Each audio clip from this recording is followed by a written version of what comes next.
Well, welcome back to the 60% Recycled YouTube channel. It's time to find out if I cooked the engine of my Chambler on power tour. Let's do it.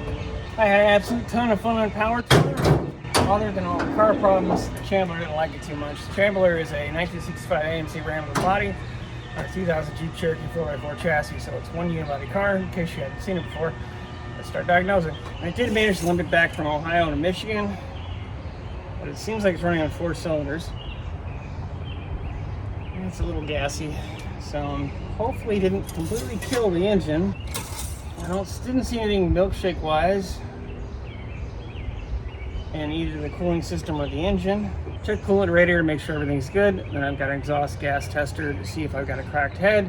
I'm also going to check the fuel pressure because it could be a couple different things, hopefully some simple stuff. If not, it's coming out. I don't see anything funny. Yeah, the coolant's clean and green. It's the same way in the reservoir. Still going to test everything. Get in there. I bought a combustion leak check detector from Harbor Freight. You use that, do a compression test, but first let's check the fuel pressure.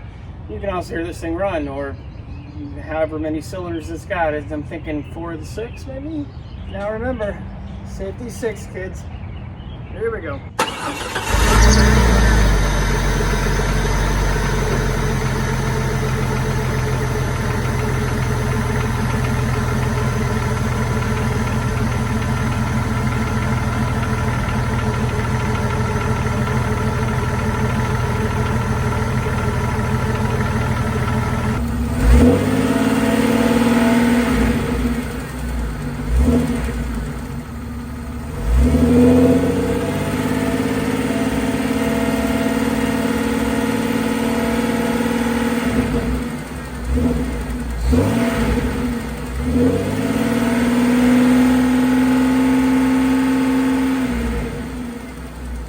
Saw no big fluctuation in fuel pressure, so I'm going to go ahead and pull the gauge off, go drive it around a bit. I'll come back and do the exhaust gas test. Hopefully with it getting hot, I might see some issues. I also don't 100% know. Whoa, that's not a good thing. I relieved all the pressure, and yet there's still pressure in the line, so I'm going to let that soak up the gas in the hot engine so I don't just burst into flames. Then I'll go drive it and do the exhaust gas test, and hopefully by then, with it getting a full heat, everything will start working like it did on the way back. Because this isn't running great, but it's running 10,000 times better than it was before. Unfortunately, I had to alter my plans because it decided to rain all that afternoon and most of the next morning. So we're going to pick it up at the exhaust gas testing, see if the radiator took a crap. Well, the head did anyway. Go ahead and do the quick and easy head gasket check, just starting with the cap off.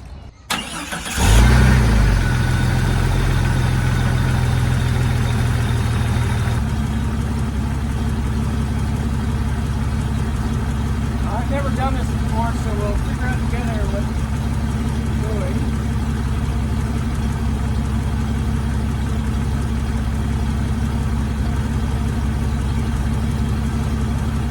I just won't do this for basically a minute.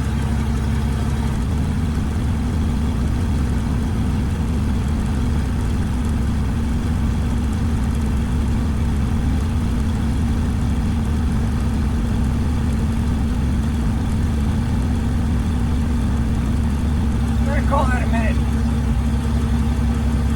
Instructions say that if the fluid turns yellow, then you got exhaust gas in the system. Sorry, bug. So at least I can cross one thing off. I do not have a contamination from the exhaust gas, so the head gasket should be fine.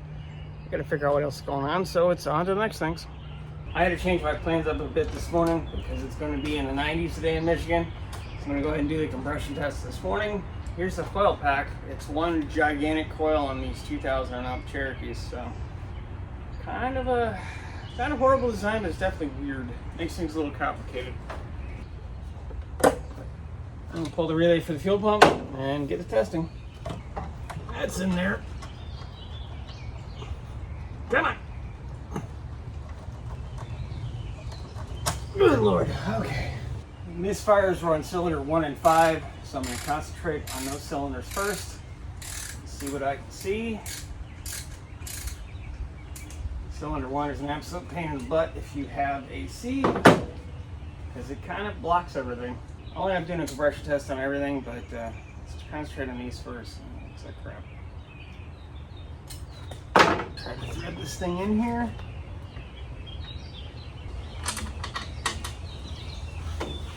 Okay. Got 150 psi in cylinder 1, so I'm going to check cylinder 5 and then I'll do the rest. Nope. There we go. It helps you find the actual valve release. The number 5 spark plug does not look fantastic, so I might have to get a whole set of plugs and just do that as well. Might as well just spend more money I don't have.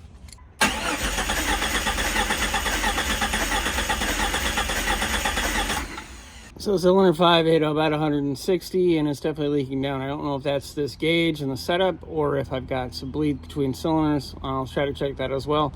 Definitely be getting new spark plugs because the porcelain on cylinder 2 just snapped. So that's fan-frickin-tastic.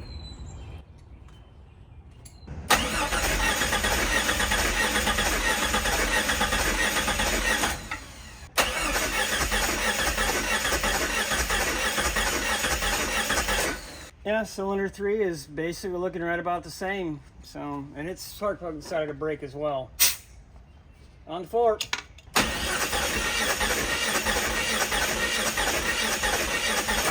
I've changed a lot of spark plugs over the years, and they break on you on occasion, but I've just had 3 of them break in a row. I'm going to go ahead and change up my socket, see if it's that, or if it's just something new with the material, but this is weird. I've never had this much damage.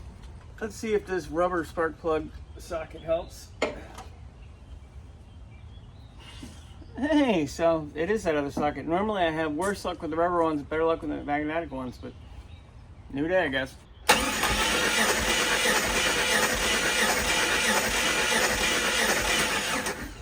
That didn't sound happy. Still the same basic reading, but yeah, this cylinder doesn't sound as happy, but it could be the battery getting low, so. I'm by no means a spark plug reading expert, but it does look to me like these are overheated, probably lack of fuel. We'll see, hopefully we'll figure that out as we're going. The new spark plugs I got from O'Reilly are about 1/8 of an inch longer in the body. We'll see if that makes any difference, but it's time to get the new ones and throw them in the car. Now the fun part of getting the coil back on all the plugs.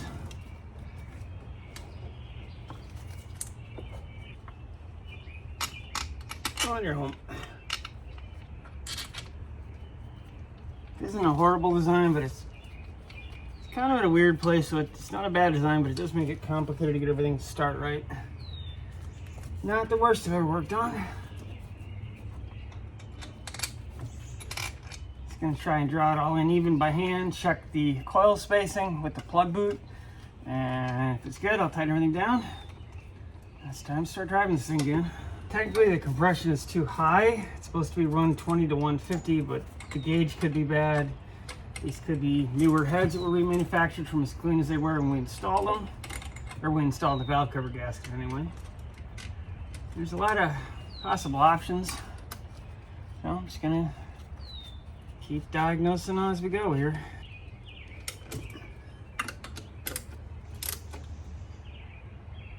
All right, I also need to put the relays back in. Kind of important.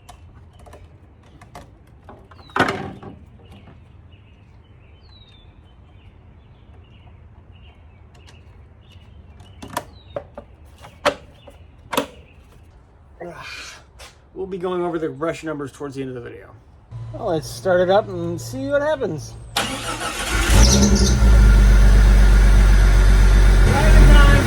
Just got a few gallons of gas, so let's drive it until it breaks or something.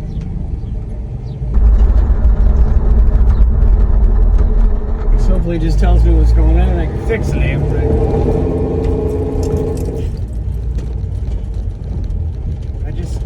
The window and there's a fish fly right in my line of sight. That's fantastic. These things are the devil.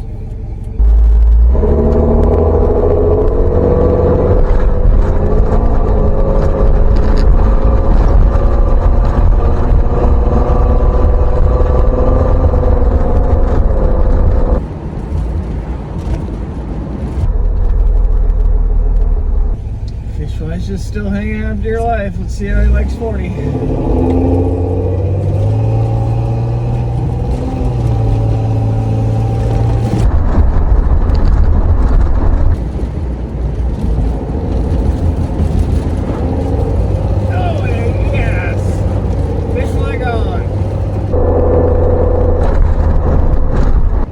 light just came on. I don't believe I have the code reader on me. I'll have to check it when I get back home.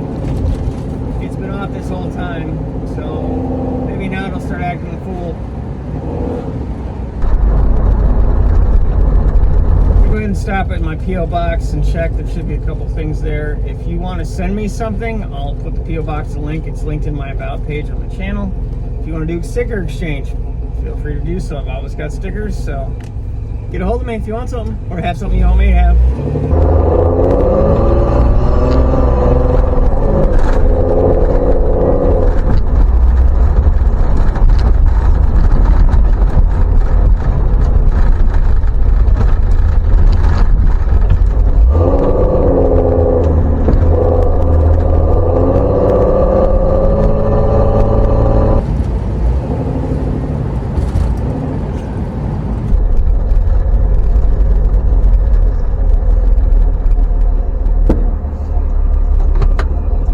P.O. box trip is done. Got a package of something to review for the channel, which is pretty darn cool. So you'll be seeing that shortly. It's time to get back on the road. It's hotter than it's ever been. It's 215. Never had it that hot before, so let's see what happens. Maybe I can get the result I don't want, but at least figure out what the hell I'm doing. That'd be nice.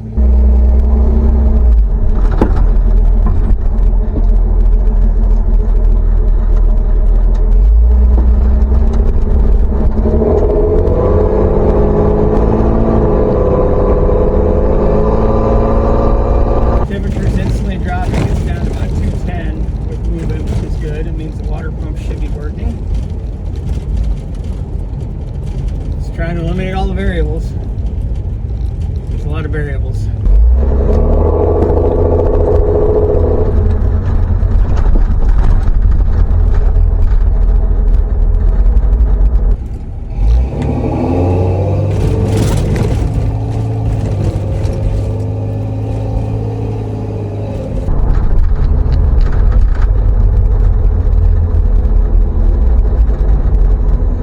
Theory, the spark plugs that I put in are 1/8 of an inch, 1/4 inch longer than the ones I took out of it. The tip design is different. So maybe, just maybe, I had the wrong plugs in there. That could have done some issues, but that theory supermodel thin, but see what happens. Jump on the highway. I've got a loop where I can do a mile on the highway, see if I can hopefully drag speed out of it.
Probably should read the spark plugs too. That might be helpful. The old ones anyway.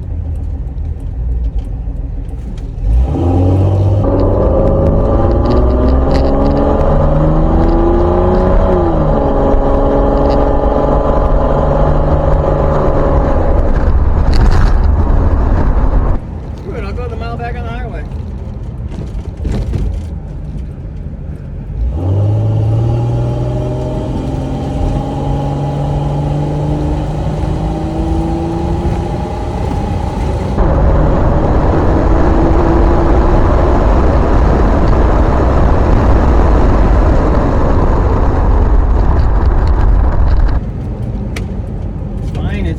It's at 210. I mean, it's hotter than it was running it all on the highway in my last 2 trips, and it's fine.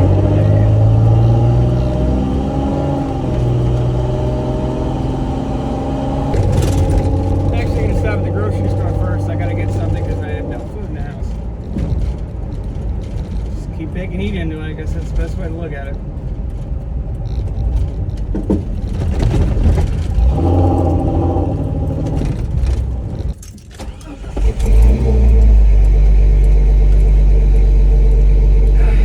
Been acquired. Car is stupid hot at 220. Let's see what happens.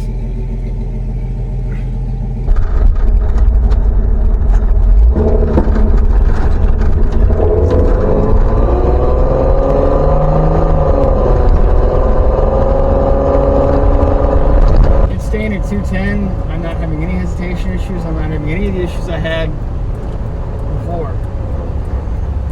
Start reviewing the video and seeing where the heck I'm at. Look at all this stuff and figure out what the hell is happening and how it's sort of mostly fixed.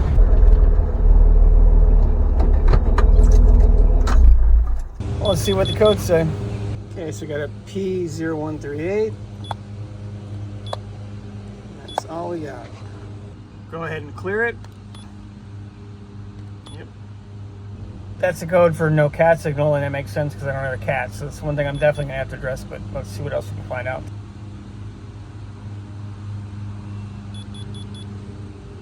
Okay, so I drove it 52 miles today and never had a problem again. So just driving more tomorrow. I had to come home from a Jeep event tonight, and because it started raining and it's still a colander. And yes, I'm dressed like a human tennis ball.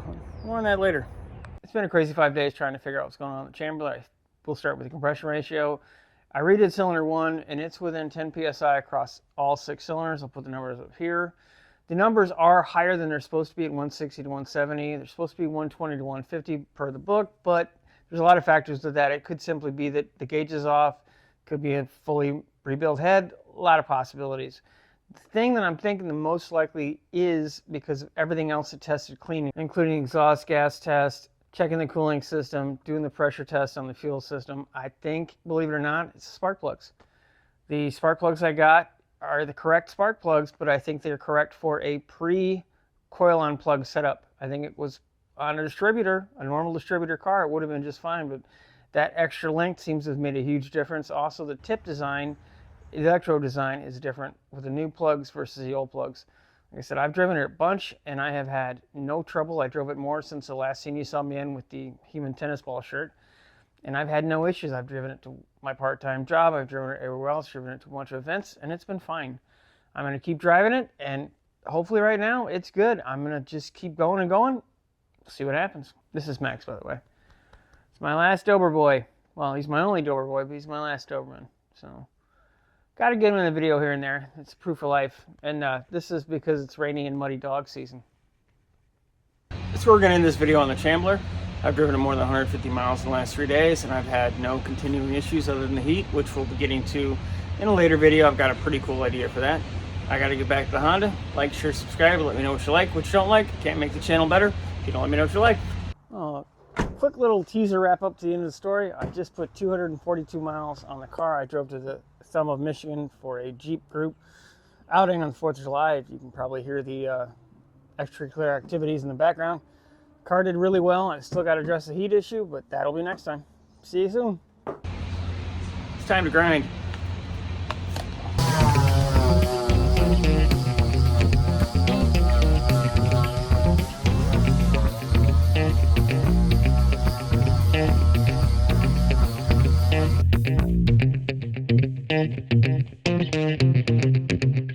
I almost forgot. Happy 4th of July.